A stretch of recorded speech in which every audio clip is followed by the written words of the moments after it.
एक छोटा पक्षी अचानक आए तूफान में अपने घोंसले से बहुत दूर बह गया। वह अभी उड़ना सीखना ही शुरू किया था, डर गया और खोया हुआ था। फिर भी वह कोशिश करता रहा, लेकिन हर बार जब वह थोड़ा ऊपर उठता, वह फिर गिर जाता। दूर से एक बड़ा पक्षी अपने साथी के साथ देख रहा था। उसने धीरे से कहा, यह छोटा पक्षी हार नहीं मान रहा, इसमें कुछ खास है। वे करीब आए।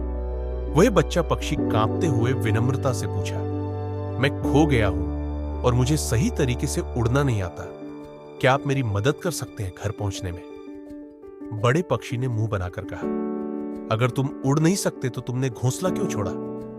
उसने बच्चे पक्षी का मजाक उड़ाया। उसका साथी भी हंस पड़ा। छोटा पक्षी चोटिल महसूस करने लगा, लेकिन बहस करने के बजाय वह देखने लगा। उनके पंखों को, उनके समय को, कैसे वे हवा को पकड़ते थे। बड़ा पक्षी फिर उड़ गया, ऊंचा चक्कर लगाया और वापस आया, एक तंज भरी टिप्पणी के साथ। उसने यह कई बार किया, लेकिन आखिरी बार जब वह लौटा तो छोटा पक्षी कहीं नहीं था। रुको, क्या उसने उड़ान भरी? बड़े पक्षी ने पूछा। हां, साथी ने कहा। और इस बार वह गिरा नहीं? तुमने उसका मजाक उड़ाया, साथी ने कहा। तो फिर तुम मुस्कुरा क्यों रहे हो? बड़ा पक्षी आसमान की ओर देखकर बोला। उसने मेरी बात नहीं मानी। उसने मेरे पंखों को देखा। उसकी ताकत हमेशा उसके अंदर थी। मैंने उसकी मदद इसलिए नहीं की कि उसे उठाऊं, बल्कि इसलिए कि उसे चुनौती दूं।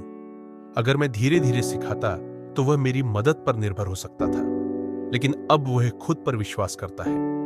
यही असली ताकत है, और यही वह मदद है जो मदद नहीं लगती, लेकिन सब कुछ बदल देती है। साथी चुप हो गया। उसने कुछ शक्तिशाली देखा था।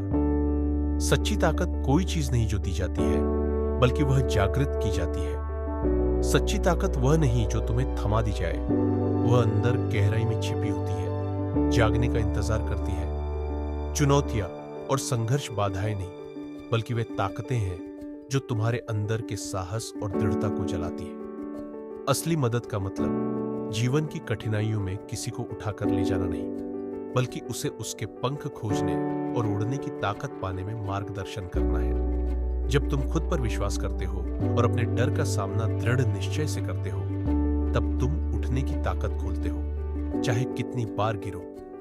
याद रखो, हर बड़ी यात्रा की शुरुआत एक छोटे बहादुर उड़ान से होती है, तुम्हारे आराम क्षेत्र से बाहर। अगर यह कहानी तुम्हारे दिल को छू गई है, तो इसे यही खत्म मत होने दो।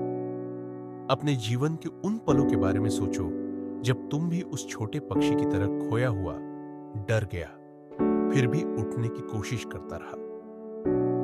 तुम्हारी अंदर की ताकत जागने का इंतजार कर रही है, बिल्कुल उसकी तरह। अगर तुमने कभी तूफान का सामना किया है और लगातार आगे बढ़े हो, तो अपनी कहानी कमेंट में साझा करो। शायद यह किसी और को आज साहस दे सके।